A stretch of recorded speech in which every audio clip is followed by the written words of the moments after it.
You've assumed this office, but it's basically on the basis of a deal between the UK government and the DUP. And in that deal, on page 68, it says, on the basis of all recent polling, the government sees no realistic prospect of a border poll leading to a united Ireland, that Northern Ireland's future in the UK will be secure for decades to come.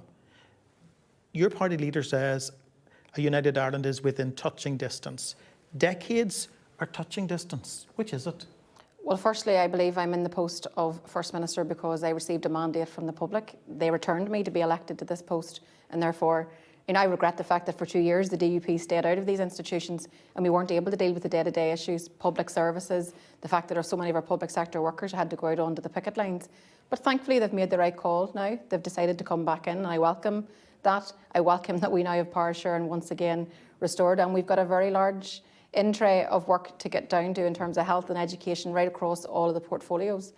But certainly, I read the words in the command paper, which has been put out to, to wrap around the two pieces of legislation that were tabled in Westminster.